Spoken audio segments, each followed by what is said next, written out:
Hey, how's it going, guys? So today I'm going to be doing a weekend review from the sports news that has been happening in the last week. I decided I wanted to start making these videos on Mondays instead of Sundays, just because then I'd be able to talk about the news that happened on Sunday Night Football, and we get to get more in depth about the hot topics that are happening from the games that happen on Sunday.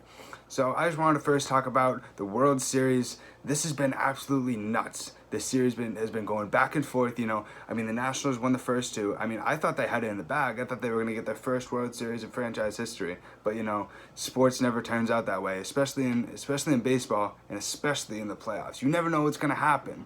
And so you saw it. The Astros won 3 games in a row, and the first one that they won was 4-1, and then 8-1, and they just their offense has been going off, it seems like, and then the pitching has been following it as well. That's why they've been so productive. And it is very unfortunate about Max Scherzer not being able to pitch in last game. But you really can't say that's why they lost the game, because one pitcher, one player can't affect or determine an entire series or an entire win or an entire game. So it'll be interesting how the series goes. Put in the comment section below who do you think that will win. It'll be a really interesting series. So now I want to get on to the Josh Gordon injury and situation that's going on in New England.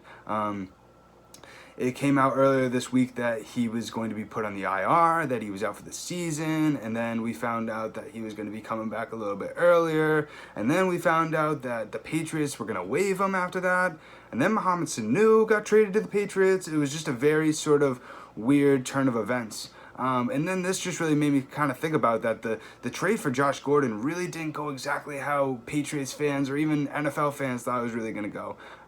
Not really thinking about the situation with him getting suspended last year. I'm just talking about his play, his productivity, his connection with Tom. He didn't really have as good of a connection with Tom as NFL fans really expect him to. And it really is unfortunate how his tenure in New England really has to end just because of this injury. And just reading up on it, it really seemed to be that the team didn't feel like he was very dependable, that they could rely on him as much, especially because the wide receiver position seems to be a little bit thin. It seems like it's been a little bit thinner ever since Antonio Brown got released, and the offense hasn't seemed to be clicking as well as it did those first few weeks.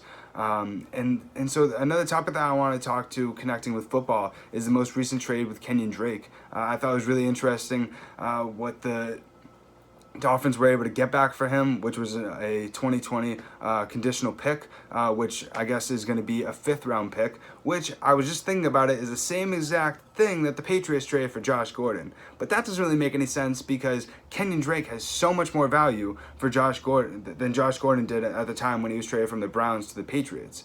And so it really doesn't make sense to me where the Dolphins are going with this, because I feel like that they could have gotten a lot more for Kenyan Drake, especially with the position that they're in. They could have gotten a lot more draft picks, somebody that could have helped them now. It just doesn't really make too much sense. And for the Cardinals, Kyler now has David Johnson, now has Kenyan Drake, and now I feel like that offense is a real running threat, and you never really know what is going to happen, especially if Kyler gets more wide receivers. That offense is going to be very scary. And then the next topic that I just want to talk to about the NFL was the LA Chargers. They're just a team that has really underperformed so far this year. They're 3-5. They just got a real lucky win against the Bears because the Bears kicker missed the field goal. And it's just very unfortunate for a team that is very talented, a defense that is very talented, an offense that their quarterback, Philip Rivers, we don't know how much longer he's going to be able to play.